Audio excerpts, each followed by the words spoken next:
నమస్తే, నేను మీ Rajendra. For the పీపుల్కి స్వాగతం.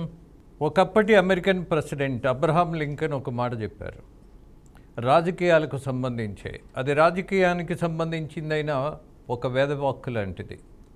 ఏంటది? రాజకీయాల్లో నిజాయితీగా ఉన్నామా లేదా అన్నదానికంటే ఉన్నామని నమ్మకాన్ని పెంచుకోవడం అనేది ప్రధానమైనటువంటి విషయం రాజకీయ నాయకులకి అని చెప్పినటువంటి ఒక గొప్ప వాక్యం, ఒక గొప్ప సత్యం కూడా. అది ఇవాళ ఆంధ్రప్రదేశ్ టీడీపీ పార్టీకి బాగా అన్వయించవచ్చు.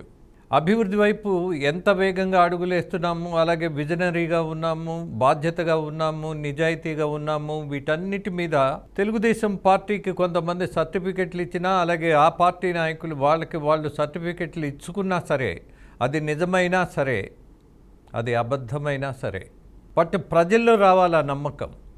ముఖ్యంగా కార్యకర్తల్లో ఆ నమ్మకం పెరగాలి. ఈ పార్టీ కోసం నిలబడ్డ నాకు, ఈ పార్టీ జెండా మోసిన నాకు, నా బాధ్యతను కొంత తీసుకునేటటువంటి పరిస్థితి ఈ పార్టీలో ఉంటుంది అన్నటువంటి నమ్మకం పెంచాల్సినటువంటి విధానంలో ఇవాళ టీడీపీ పార్టీ వెనకబడిందా? కార్యకర్తల్లో అసహనం పెరుగుతోందా?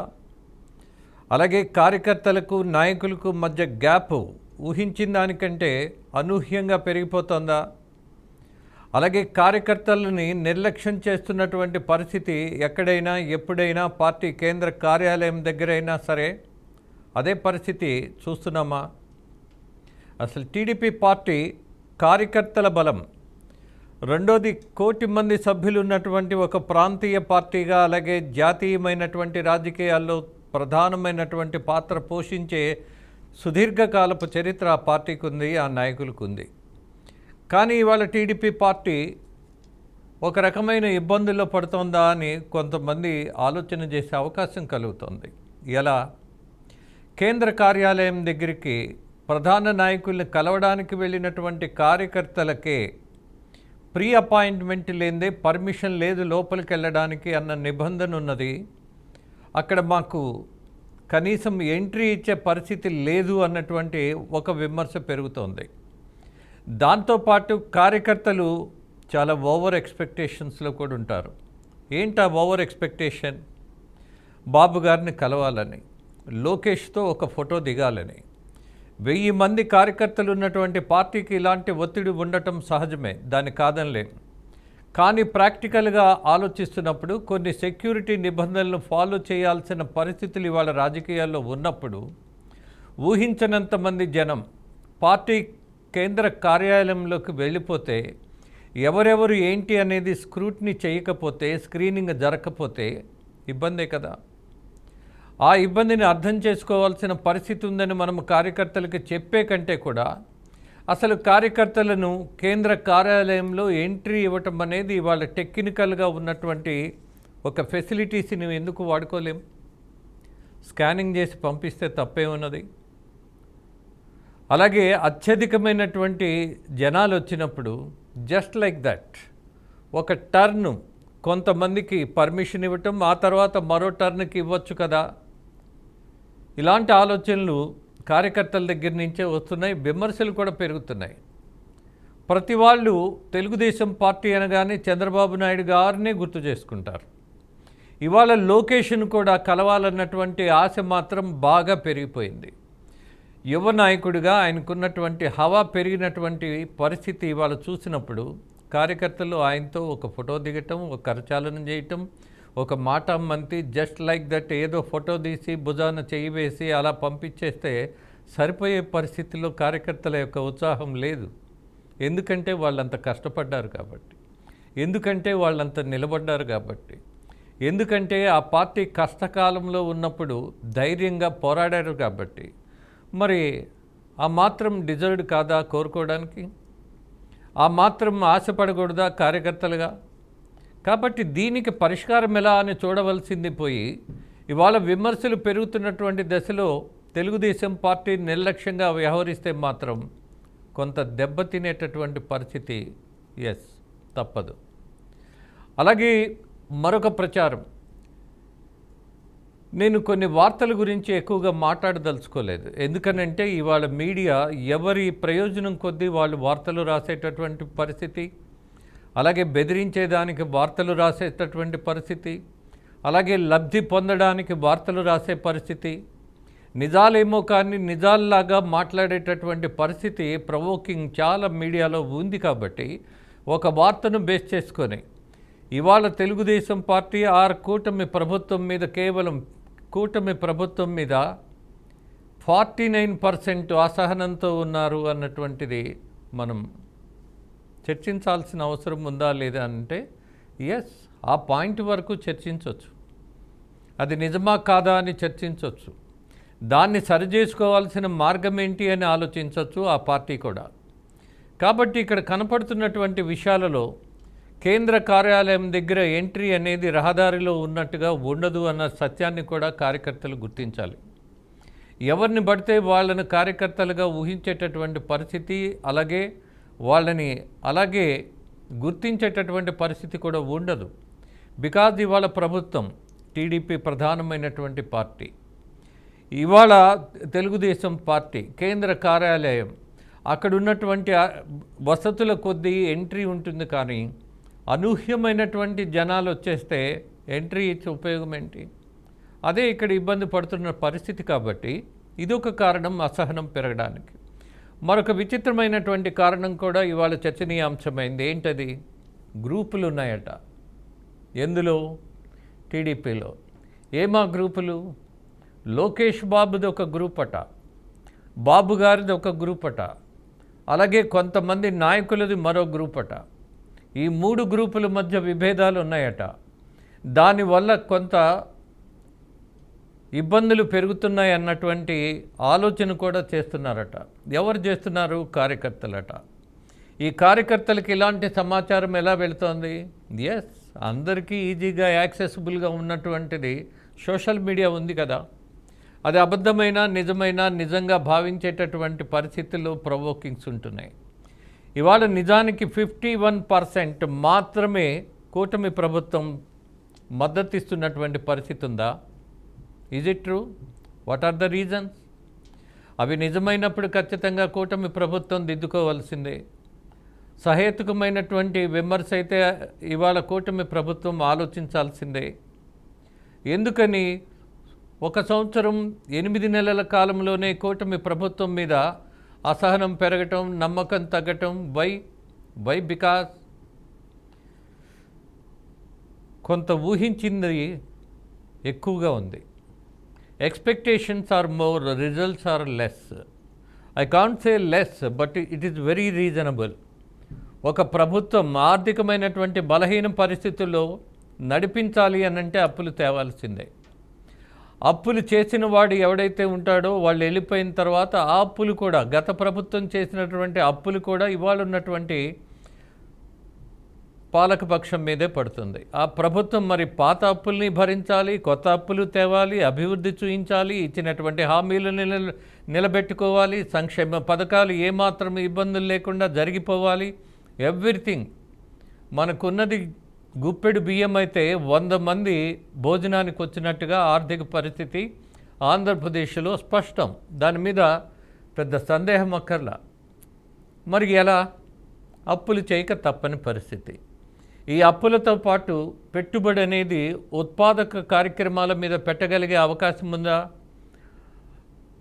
అది మరి ఇవాళ ఉన్నటువంటి పరుగుతో ఉండాల్సినటువంటి ప్రభుత్వం, ఒకటి సంక్షేమ కార్యక్రమాల భారం, రెండో ఆటోమేటిక్గా ప్రభుత్వంకు ఉండేటటువంటి రొటీన్ ఖర్చులు.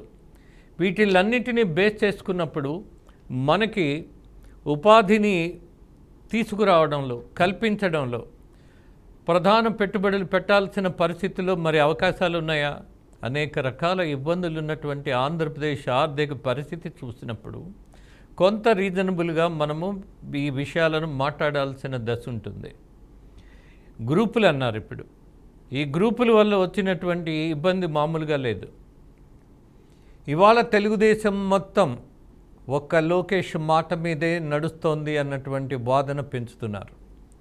కారణం నాయకులే. లోకేష్ ఉన్నప్పుడు ఆ సభలో ఈ భజన పరులు కొట్టినటువంటి చిడతలున్నాయే, చెవులు చిల్లులు పడిపోయాయి. పొగడ్తలున్నాయే, జనాల్లో అపోహ పెంచేశాయి.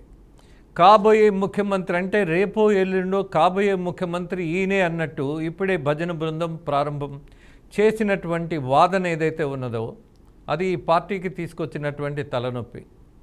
చంద్రబాబు నాయుడు గారు ఆరోగ్యంగా ఉన్నంతకాలం, చంద్రబాబు నాయుడు గారు సమర్థవంతంగా పనిచేయగలిగినటువంటి పరిస్థితుల్లో ఉన్నంతకాలం ఆయన తప్ప మరో ముఖ్యమంత్రి ఉంటారా ఈ పార్టీలో? ఉండే అవకాశం ఉంటుందా? అసలు ఆయన పక్కకు తప్పుకొని మరొకరికి ముఖ్యమంత్రి పదవి ఇస్తే ఆంధ్రప్రదేశ్లో ఒప్పుకునేటటువంటి జనం ఉన్నారా? అసలు చంద్రబాబు నాయుడు = తెలుగుదేశం పార్టీ. ఇప్పుడు దానికి దగ్గరగా వస్తున్నటువంటి యువ నాయకుడు లోకేష్. తొందరపడుతున్నారేమో భజన పరులు లోకేష్ని ముఖ్యమంత్రి అని చెప్తూ. దానివల్ల వస్తున్నటువంటి నష్టం ఏంటి? ఈ భజన బృందం ఒక గ్రూపు, పైగా వీళ్ళు చేస్తున్నటువంటి ప్రచారం ఏంటి? లోకేష్ చెప్తేనే నామినేషన్ పదవి, లోకేష్ గ్రూపు మేం చెప్పిందే వేదం, మాదే ఆధిపత్యం, ఆఖరికి కేంద్ర కార్యాలయంలో ఎంట్రీ కావాలన్నా మేము చెప్తేనే. ఎవరు ఈ మేమనేవాళ్ళు? లోకేష్ గ్రూప్ అట. ఇలాంటి ప్రచారం పెరుగుతోంది. అలాగే మరొకటి, లోకేష్ ప్రతి దాంట్లో తన ఆధిపత్యాన్ని చూపిస్తున్నారు. మరొక శాఖకు సంబంధించిన మంత్రికి ఏమాత్రం స్వేచ్ఛ ఉండట్లేదు అన్నటువంటిది ప్రచారం. ఈ ప్రచారం చేస్తున్నది ఎవరు? తెలుగుదేశం పార్టీలో ఉన్న వాళ్ళే చేస్తున్నారు. విపక్షాన్ని తర్వాత మాట్లాడదాం.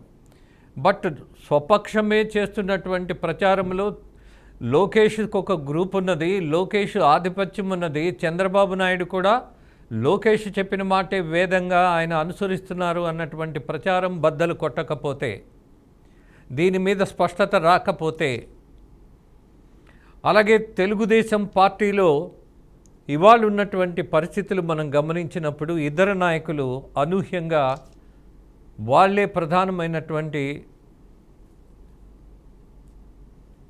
నిర్ణయాత్మక దశలో ఉంటారు. అందులో సందేహం అక్కర్లా. కానీ చంద్రబాబు నాయుడు గారి అందరి అభిప్రాయాలు సేకరిస్తారు, తెలుసుకుంటారు. ఫైనల్గా ఆయన నిర్ణయం ఆయన తీసుకుంటారు. అందులో జాప్యం జరిగిందా అన్నటువంటి విమర్శ ఇవాళ అవకాశం లేదు. పరిగెత్తుతున్నటువంటి ప్రభుత్వం, ఆ వయసులో ఆయన 18 గంటలకు పైగా పనిచేస్తున్నటువంటి వైనం. మరి ఈ పార్టీలో ఇలాంటి నాయకుడు ఉన్నప్పుడు ఈ ప్రచారం ఎందుకు జరుగుతుంది? అవకాశం ఇస్తున్నారు కాబట్టి. ఏంటా అవకాశం? కార్యకర్తలను కలవలేకపోవటం.